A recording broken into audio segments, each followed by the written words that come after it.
There was a certain way of how to catch a monkey.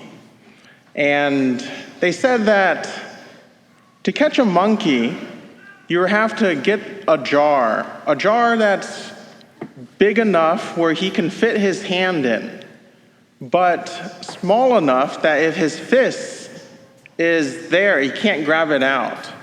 So you fill this jar up with rocks, so it's heavy. And then you put treats in there. And then you put the rocks in, and you let the monkey come. And so the monkey will come, and he will stick his hand in this jar, and he'll grab a treat. But his fist, grabbing onto the treat, he can't get it out. So he's stuck. But the thing is he won't let go. So then you can just pick up the monkey and you have the monkey. Now you're wondering, how does this have to do with anything about the gospel? Well, let me try. Oftentimes we hold on to our thoughts, the way the world is, the way we do things. We think it should be this way, but we hold on to it so tightly that it would even sometimes kill us. Another image I see is, again, a hand is grasping at sand. When we try the very action of grabbing, we lose the sand in our hands. The very action of grasping at it. But the only way to have it is to leave your hands open and to be given it. And so too is the kingdom of heaven, I believe. In our gospel today, it's the landowner. And the first reaction in this parable is, well, this isn't fair. Did you have that reaction? It doesn't seem fair. It doesn't seem just.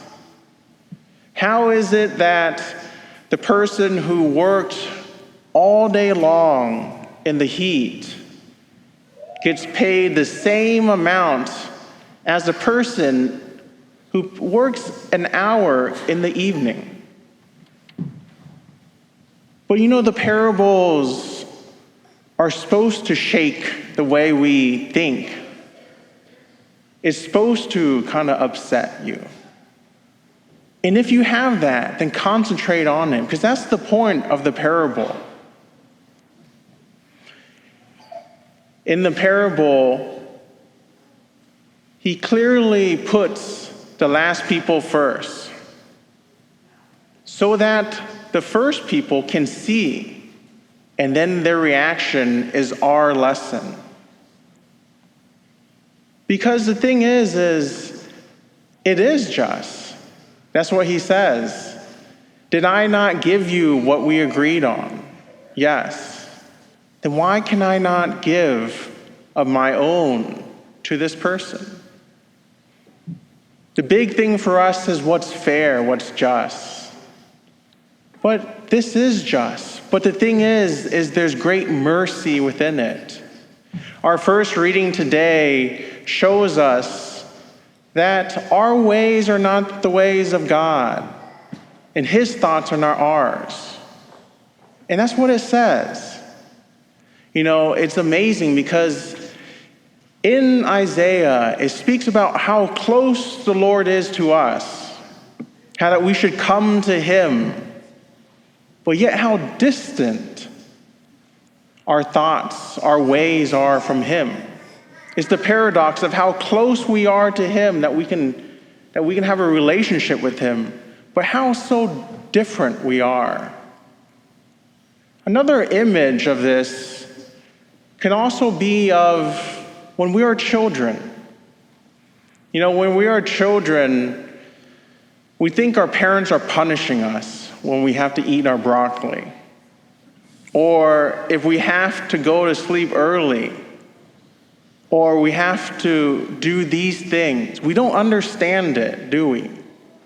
And we might fight. But as a child, we don't understand. We can't see what they're doing. We see it's unjust. But as adults, you know clearly what the parents are doing. That is the same with us and God. That whatever goes on in our lives, maybe we're seeing it wrong. That we don't have the right way, maybe. That maybe God's way is different than ours, and his thoughts are different than ours. But we hold on to our own thoughts, our own ways, until we have to let go, don't we? So what do we do? What do we do with it? If we know our ways are not God's ways, and our thoughts are not God's thoughts, but how do we get out of that cycle of doing it? Christ always talks to us about getting things into the light. And just as much as in the first reading, he says, "Come to me." And that's what you're doing right now in the sacrifice of the Mass. But in every time you pray, you come to him as you are, not where we think we should be, but just where we are right now, and shine things into light with him.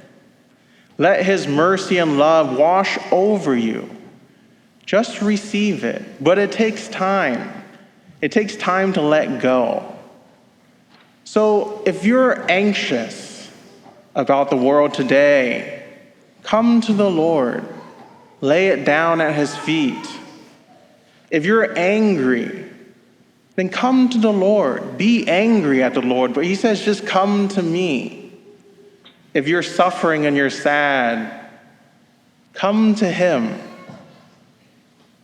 Because again, our ways are not the ways of God, and our thoughts are not God's thoughts.